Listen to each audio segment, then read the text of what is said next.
Well, thank you, Mr. Chairman. Thank you to all of my colleagues on this wonderful, wonderful committee. Your work is crucial in charting a path towards fiscal sanity for our nation, so I thank you in advance for your work. Now, as we speak, the United States national debt is barreling towards $34 trillion. Our window to restore common sense to our federal budget is slowly closing, and we must act before our kids and grandkids pay the price for our government's abdication of fiscal responsibility. Now, as one of the youngest members serving in the House of Representatives today, I am infuriated.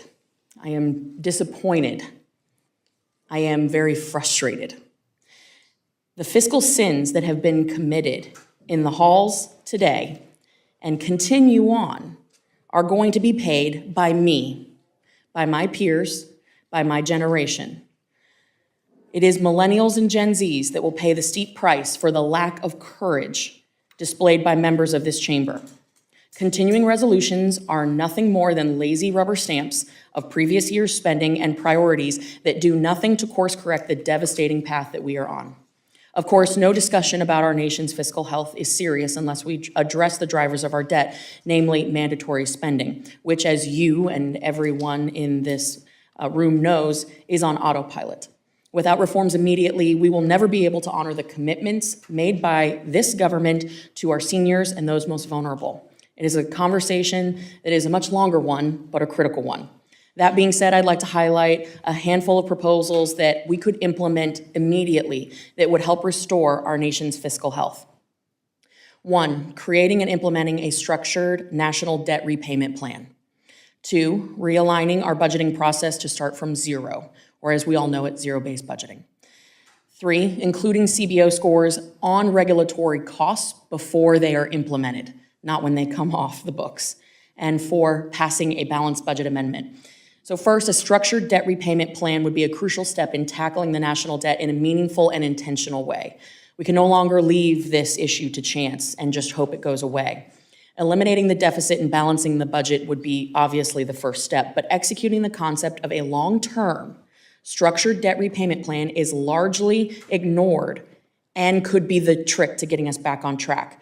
2 variations of this proposal exist, but one that seems to work the easiest and make the most sense would be to peg principal payments of our national debt to a percentage of the GDP.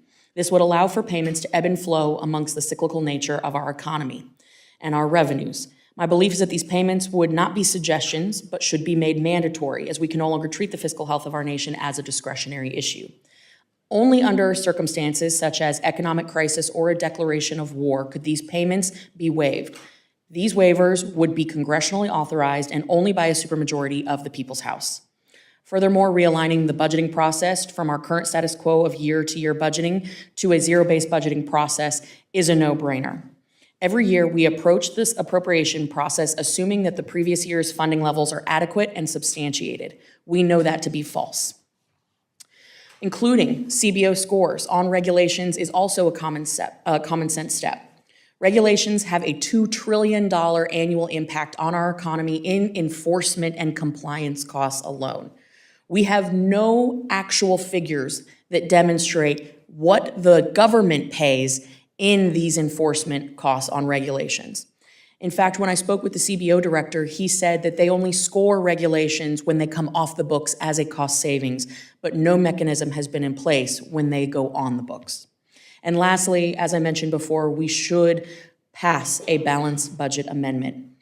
In Congress, we hold the power of the purse. And like any business, we must maintain a balance sheet where our costs do not exceed our revenues. We will have no path forward in paying down our national debt if we do not make these reforms now. We cannot garnish the wages of our children and our grandchildren. We have to take action immediately. I appreciate your work and this committee's work in exploring the ways that we can change the course of our budgetary process for the better and with the American taxpayers in mind first. Thank you. Thank you, Ms. Cammack.